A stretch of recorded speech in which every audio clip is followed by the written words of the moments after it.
ओम श्री वेद पुरुषाय नमः। नमस्कार।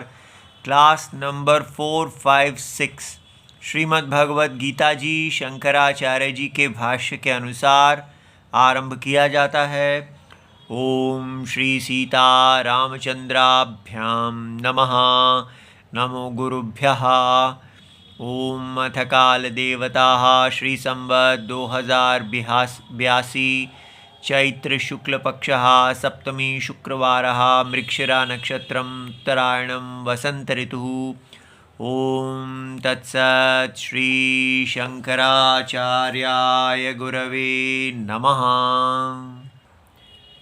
गतसंगस्य मुक्तस्य ज्ञानावस्थितचेतसः यज्ञायाचरतः कर्म समग्रं प्रविलीयते। अध्याय नंबर 4 और श्लोक नंबर 23 और पुस्तक है Gita press Gorakhpur, book number 10, Shankaracharya ji वाली भगवद गीता जी। अच्छा जी, तो हमारा क्या प्रसंग चल रहा है? हम यहाँ पर देख रहे हैं कि कैसे एक व्यक्ति जो सन्यास को ग्रहण करते हैं, कब करते हैं? जब उनका ज्ञान उनको प्राप्त हो जाता है। और ये कौन सा वाला सन्यास है? यहाँ पर अभी जो चल रहा है वो उनका सन्यास है जो पूर्व जन्म के कर्म योग के अभ्यास से शुद्ध चित्त से जन्म लिए हैं।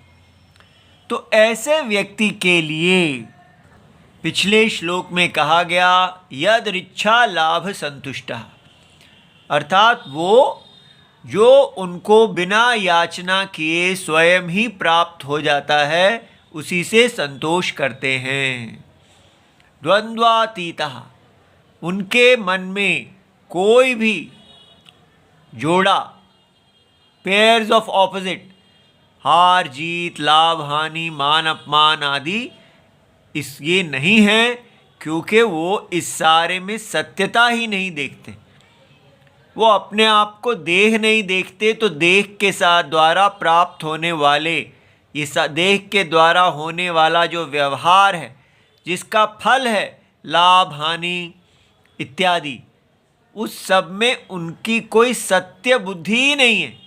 उनकी सत्य बुद्धि केवल सारे स्वप्न के आत्मा में है, साक्षी आत्मा जो सारे स्वप्न का सत्य है। इसलिए उनकी विमत्सराः, किसी के प्रति कोई वैर बुद्धि नहीं है। सम, वो हर एक में एक आत्मा को ही देखते हैं और अपनी भिक्षा से ही जो उनको सिद्धि और असिद्धि जो कुछ भी प्राप्त होता है उसमें वो एक भाव रखते हैं। ऐसा करते हुए कृत्वापि न निबध्यते, उन्हें कोई भी शरीर की प्राप्ति देने वाला कर्म प्राप्त नहीं होता। यहाँ तक हमने देखा था और ये इसका पैराग्राफ रहता था। तो सह एवं पर अध्यारोपित कर्तृत्वम, लोग उनको चलता फिरता खाता पीता बिल्कुल वैसा ही देखते हैं जैसे बाकी लोग हैं। तो वो भी शरीरधारी हैं और उनको भी भूख लगती है, वो भी रोगी हो जाते हैं, उनको भी दुख आता है, सुख दुख इत्यादि सब कुछ वैसा ही है। वो वैसे ही करता है जैसे दूसरे हैं। और शरीर स्थिति मात्र प्रयोजनम भिक्षाटनम, वो अपनी भिक्षाटनम करते हैं और उससे अपने शरीर की रक्षा करते हैं। तो बाकी कहेंगे बाकी हम लोग भी अपना काम करते हैं, उससे करते हैं, आप में और हमारे में क्या भेद है? लेकिन उनका कर्म कृत्वापि न निबध्यते, उनके कर्म से कोई भी ना पुण्य की प्राप्ति होती है ना पाप की। बंध हेतु हो कर्मणः, जो बंधन हेतु कर्म है स हेतुकस्य, आत्म अज्ञान ही कर्म का हेतु है। ठीक है, तो आत्मा को नहीं जानने में ही व्यक्ति अपने आप को करता देखता है और भगवान के यज्ञ में वो जैसे जैसे अपने कर्म करता है, अपने स्वधर्म को करता है, उसी के द्वारा वो पुण्य पाप को प्राप्त होता है। लेकिन ज्ञान अग्नि दग्धत्वात्, जो आत्मज्ञान है उसमें उनके ये अहम कर्ता आति अज्ञानम जल गया है। इति उक्त अनुवाद एव एष। तो ये जो यहाँ कहा कि कर्म को करते हुए न निबध्यते, वो केवल आत्मज्ञान के फल का ही फिर से अनुवाद किया गया है। जो पहले बताया है कि कर्मणि अकर्म यः पश्येत्, जो व्यक्ति कर्म में अकर्म को देखता है वो कृत्स्न कर्म कृत, उसने सब कर्मों को प्राप्त कर लिया, अब उसके लिए कुछ भी करने को नहीं है। अच्छा जी, अब हम यहाँ तक तो आते हैं, लेकिन हमारे मन में बहुत से प्रश्न आने लगते हैं। तो पहले उन प्रश्नों का समाधान किया जाए। प्रश्न ये आ रहा है कि कहा गया है कि अगर हम राम जी से प्यार नहीं करेंगे तो भगवत गीता काम ही नहीं करेगी। तो ये क्या बात है? राम जी तो एक काल खंड में आए हैं और काल खंड में चले गए हैं, और हर काल में कोई नया नया रूप आता है, चला जाता है, और ये तो हिंदू गॉड हैं। इसी प्रकार जीसस इत्यादि हैं वो क्रिश्चियंस के हैं, और सबके अलग अलग हैं, और सब अपने ही हिंदू गॉड जो हैं वो हिंदुओं जैसे दिखते हैं, मनुष्य भारत के लोगों जैसे दिखते हैं, और जो वेस्टर्न यूरोपियन गॉड है वो उनके जैसे दिखते हैं। तो इसलिए ये सब तो मानव का ही बनाया हुआ है, ऐसा मनुष्य कह सकता है। तो फिर हम इसको क्यों भगवान मानते हैं? राम आदि की क्या आवश्यकता है? ठीक है, ऐसा प्रश्न है। और दूसरा प्रश्न है कि वास्तव में अगर हम देखें तो हमें कौन पाल रहा है? हमें राम आदि नहीं पाल रहे, हमें तो ये एयर, वाटर, ये सारी जो एलिमेंट्स हैं, 5 एलिमेंट्स, ये पाल रहे हैं। हवा, पानी, अग्नि, जल, आकाश, पृथ्वी, तो यही भगवान है। क्यों नहीं हम इनको हम देख सकते हैं? साक्षात ये हमारे आगे हैं, हमारी आंखों के द्वारा ये देखे जाते हैं, तो यही हमें पाल रहे हैं। हमें इन्हें ही भगवान मानना चाहिए, और इसमें कोई प्रॉब्लम भी नहीं है, क्योंकि हमें पक्का समझ में आता है हवा जो है अगर वो हमें 1 सेकंड के लिए नहीं मिलती है तो हम मर जाएंगे, जल हमें नहीं मिलेगा हम मर जाएंगे, पृथ्वी नष्ट हो जाएगी तो हम मर जाएंगे। यदि इस प्रकार का भगवान बताया जाए तो लोग इसकी रक्षा करेंगे, वो जानेंगे कि ये भगवान हमें पाल रहे हैं, हमें इनको रक्षा करना है, हमें इनके अनुसार चलना है। नहीं चलेंगे तो हमारा विरोध होगा, ठीक है, हम मर जाएंगे। तो इस प्रकार कहा जा रहा है, तो इसमें क्या दोष है? तो ध्यान से देखें। पहली बात जो ये कही गई कि राम आदि जो हैं वो तो कालखंड में आए हुए, अर्थात कालखंड में मानवों ने किसी को राम माना और उनका मूर्ति बना दिया, तो उसको क्यों पूज रहे हैं? तो पहले तो ये समझना है हम यहाँ क्या जान रहे हैं। सारी भगवत गीता हमें क्या बता रही है कि ये आत्मा नित्य है, आत्मा काल खंड में नहीं आता, और ना ही आत्मा की शक्ल एशियंस भारत के में रहने वाले लोगों जैसी है, ना यूरोपियन जैसी है, ना चाइनीज जैसी है। आत्मा इस शास्त्र का विषय है, प्रतिपाद्य विषय। जैसे आंखें रूप के बारे में ज्ञान देती हैं, तो आंखें रूप में प्रमाण हैं, वैसे ही वेद जो हैं, जिनको भगवत गीता जैसे जो वेद प्रमाण पे आश्रित हैं, वो आत्मा के बारे में बता रहे हैं। इसलिए सबसे पहले हमें जब तक क्लियर ही नहीं होगा कौन ये आत्मा, तब तक हम इस प्रकार की प्रॉब्लम में फंसते रहेंगे कि हम राम जी की मूर्ति के आगे क्यों नमस्कार कर रहे हैं। तो अच्छी तरह समझें कि आत्मा कौन है। ठीक है, तो ये हमें जो कहा, कर्मणि अकर्म यह पश्येत, कर्म में जो अकर्म देखता है, तो वहां क्या कहा गया? कहा गया कि ये जो आप दुनिया देख रहे हैं, यहां आप व्यवहार मात्र देख रहे हैं। यहां पर हर व्यक्ति कहता है मैं करता हूं, और वो अपने कार्य करण संघाता, अपने स्थूल और सूक्ष्म शरीर, स्थूल शरीर और उसके अंदर जो इंद्रियां, मन, बुद्धि, अहंकार, इस सारों के द्वारा वो कर्म करता है और उनके फलों को भोगता है। और कर्म लौकिक और वैदिक दोनों हैं। वो जो उसको प्रत्यक्ष दिखता है वो भी कर्म है, और जो वेद बताते हैं कि जिन कर्मों से पुण्य और पाप आते हैं वो भी कर्म है। तो वो इन कर्मों का करता है, इसको बोलते हैं कर्म। और कभी कभी वो इन कर्मों को छोड़ देता है, रिलैक्स हो जाता है, तो वो अकर्म लगता है, लेकिन वो भी कर्म है। तो फिर इस सारे का सत्य कौन है? इस सारे का सत्य है जिससे ये सारा पूर्ण है। किससे पूर्ण है? तो हम कहेंगे ये सब कुछ, तो जो कुछ है वो क्या है? वो तो एयर, वाटर, ये सब कुछ तो यही है, हवा, जल। ठीक है, तो आकाश, वायु, अग्नि, जल, पृथ्वी, पंच महाभूत हैं।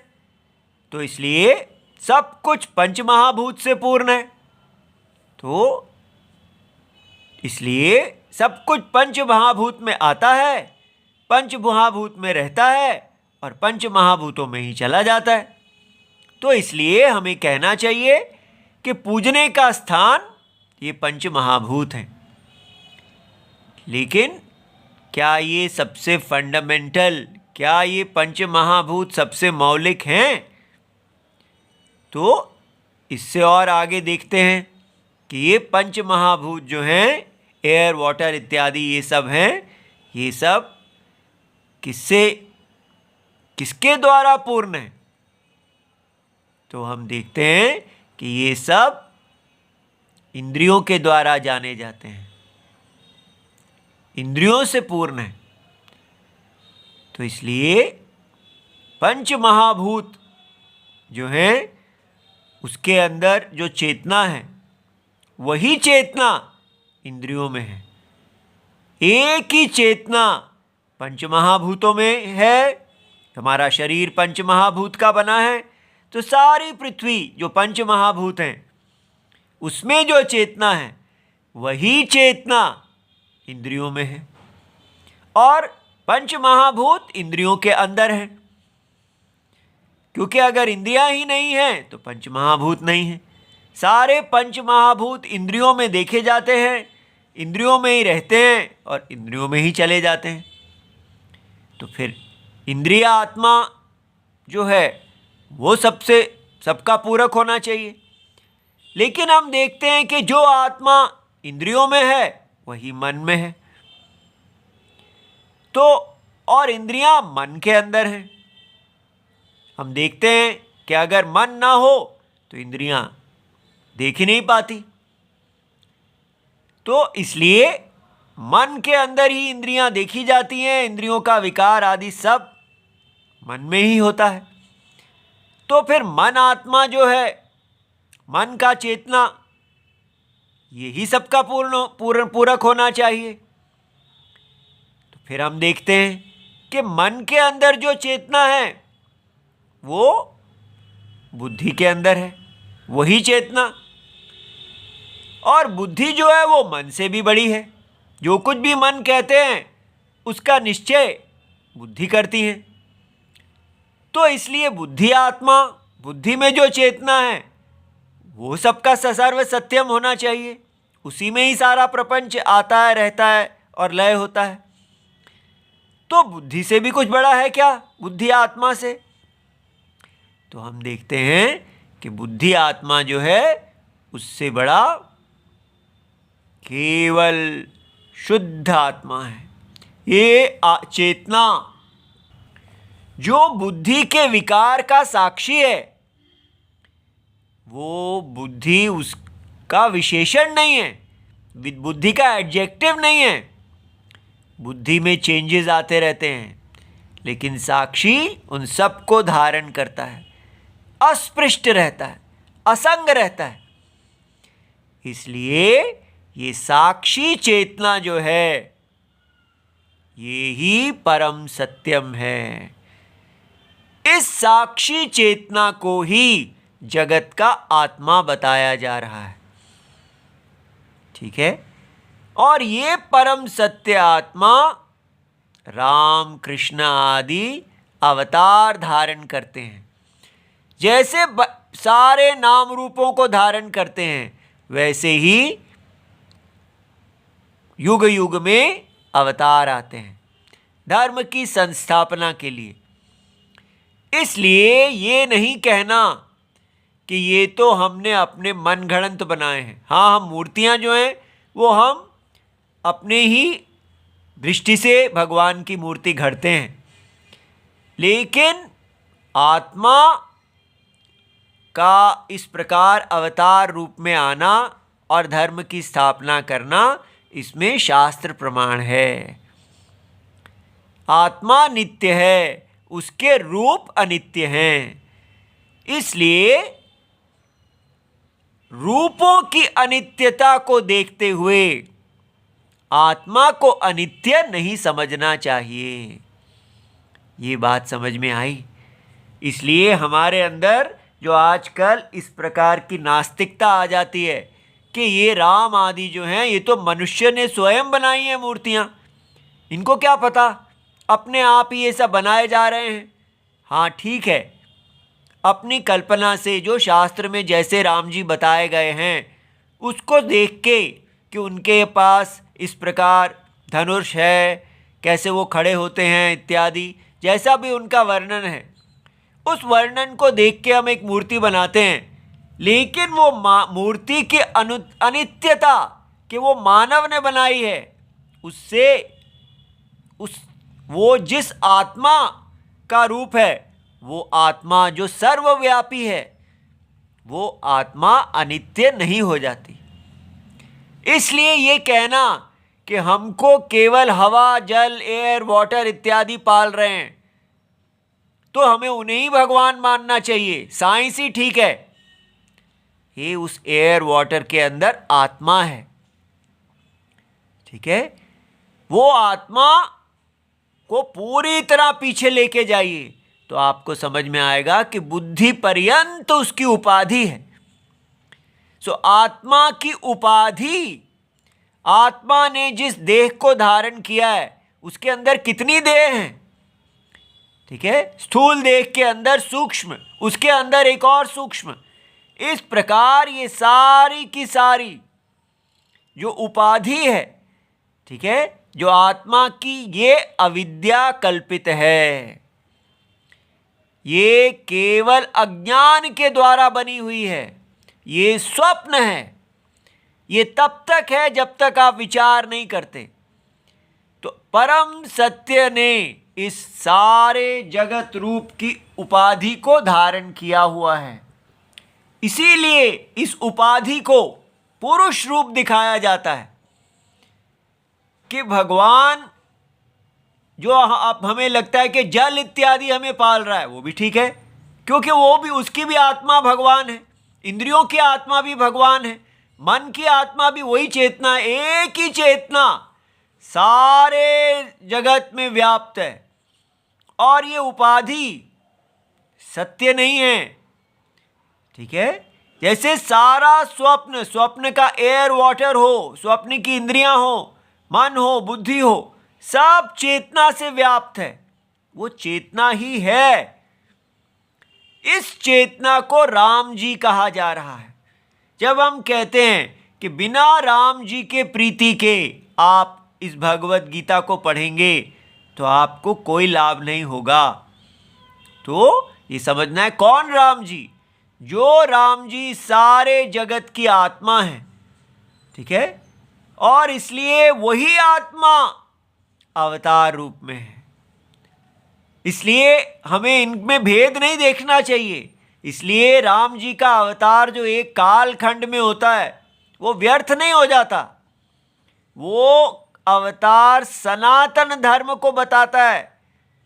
कौन सा सनातन धर्म? जो आत्मा का है, आत्मा सनातन है। इसलिए राम जी का रूप आया और चला गया, उससे कोई भेद नहीं हुआ, क्योंकि उस राम जी के रूप ने हमको सनातन वर्णाश्रम धर्म के बारे में बताया, वैदिक धर्म के बारे में बताया, जो कभी नहीं बदलने वाला। ये जो ब्राह्मण, क्षत्रिय, वैश्य, शूद्र हमारा वर्णाश्रम धर्म है, हमारा स्वधर्म है, वही राम जी बताते हैं, वही कृष्ण जी बताते हैं, वही सारे बता रहे हैं, वो सनातन धर्म है। इसलिए अगर हमने केवल कहा कि ये हवा, पानी इत्यादि जो है यही भगवान है, तो क्या होगा? हम आत्मा को छोड़ देंगे और हम साइंस में चले जाएंगे। साइंस कह रही है कि ये हवा की रक्षा करो, पानी की रक्षा करो, इस सारे ये आपको पालता है, तो ये नास्तिकता आ जाएगी। चालाकी से हमारे अंदर नास्तिकता डाली जा रही है। धर्म का मतलब क्या है? कि इस प्रकार जियो कि ये हमारा कंजम्पशन ठीक बने, हम पॉल्यूशन इत्यादि ना करें। इस प्रकार ये केवल एक डायरेक्ट ऑब्जर्वेशन बेस्ड आप एक धर्म को बनाते हैं, लेकिन ये जो आत्मा में पूरा जगत अज्ञान के कारण आया हुआ है वो सब छूट जाता है। इसलिए आप देख रहे हैं कि ये साइंस जो है ये ऊपर से देखने से बड़ा अच्छा वाद लगता है, लेकिन ये हमें नास्तिक बना देता है। इसलिए जब भी आप हवा, पानी, जल ये सब का बात करें कि ये पंच महाभूत जो हैं, लेकिन उसकी आत्मा भी कहिए। देह कभी ऐसे अकेली नहीं होती, देह जो है वो चेतना से पूर्ण है। आप अपने शरीर को देखिए, आपका शरीर एयर, वाटर इत्यादि सब है, लेकिन उसके अंदर आत्मा है। इसलिए आत्मा नित्य अनुभव रूप है। आत्मा की उपाधि आती जाती रहती है, आत्मा नित्य है। इसलिए उपाधि में खोना नहीं है। इसलिए ये बात समझ में आई कि इसलिए उपाधि की अनित्यता को देख के आत्मा को अनित्य नहीं करना। आत्मा नित्य है, उपाधि का जन्म है, फिर मृत्यु है, लय है, ठीक है। यही यहां कहा जा रहा है कि ये जो व्यक्ति हैं इन्होंने जान लिया है कि आत्मा की उपाधि, चाहे वो व्यष्टि हो या समष्टि हो, पूरे नारायण की सारी उपाधि हो या केवल एक जीव की हो, वो आत्मा की उपाधि है। इसलिए जब हम अपने निरुपाधिक स्वरूप को जान लेते हैं, जिसमें कोई उपाधि नहीं है, तो ना हम जीव हैं और ना हम ईश्वर हैं। निरुपाधिक जो ब्रह्म है वो मुक्त है, नित्य। इसलिए निरुपाधिक ब्रह्म को जानने वाला कर्म में अकर्म को देखता है, उपाधि में निरुपाधि को देखता है, स्वप्न में स्वप्न की आत्मा को देखता है। ठीक है, ऐसा देखने वाला जो है वो हमारा इस श्लोक में बताया जा रहा है। सो ये आपको समझ में आ गया कि किस प्रकार हमें ये एयर वाटर आदि की बातों से मोहित नहीं होना। और ये जो कहा जाता है कि ये सारा भगवत गीता का उपदेश तो बेकार है, क्योंकि भगवान तो, परमात्मा तो ध्यान में अनुभव किए जाते हैं, जब तक आप ध्यान नहीं करेंगे तब तक आप जानेंगे नहीं। ये ऐसा नहीं है, आत्मा नित्य अनुभव में है। क्या हम अपना अनुभव नहीं करते? क्या कहते हैं, मुझे अपना अनुभव ही नहीं है, मुझे अपना अनुभव करने के लिए अभी ध्यान में बैठना पड़ेगा, ध्यान में मैं अपना अनुभव करूंगा? ऐसा नहीं है।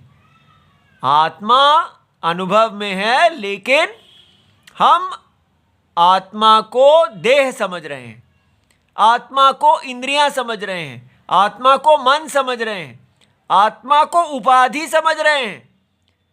शास्त्र आके कहते हैं जिस आत्मा आई को आप उपाधि समझ रहे हैं, वो उस उपाधि का साक्षी निरुपाधिक है।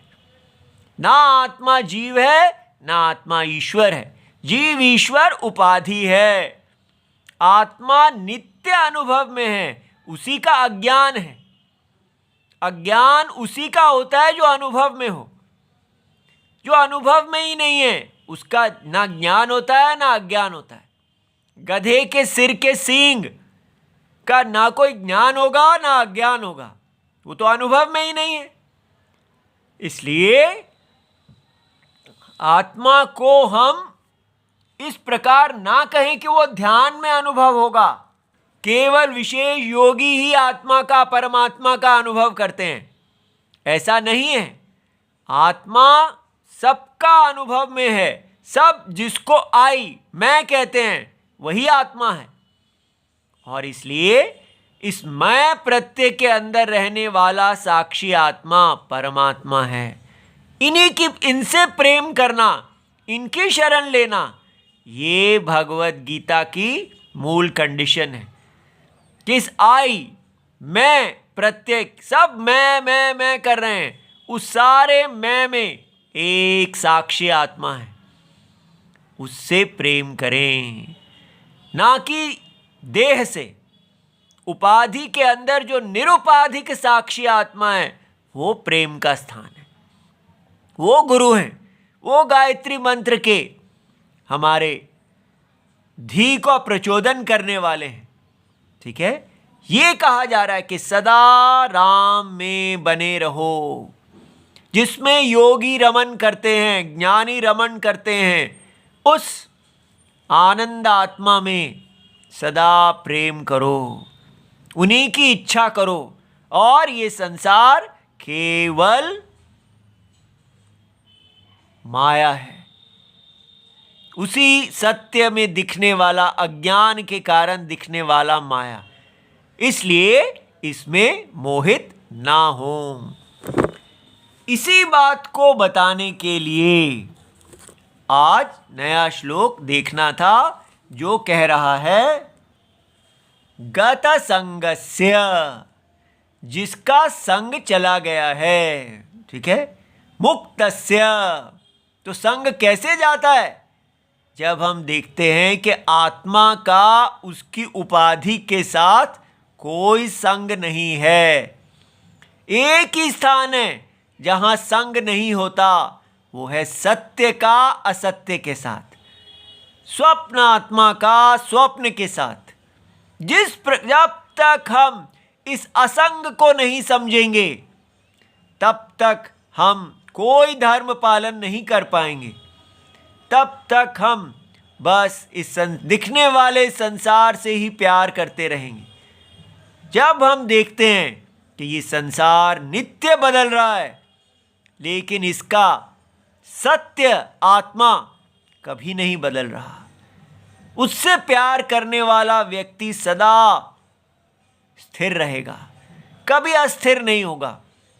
क्योंकि ये संसार बदलता रहता है, इसमें आश्रय करेंगे तो अस्थिर हो जाएंगे, इसकी आत्मा में आश्रय करेंगे तो सदा आत्मा का ही आज्ञा, आत्मा का ही धर्म पालन करेंगे और किसी भी प्रलोभन में नहीं फंसेंगे। ठीक है, इसका विस्तार कल किया जाएगा। ओम नमो भगवते वासुदेवाय। प्रणाम।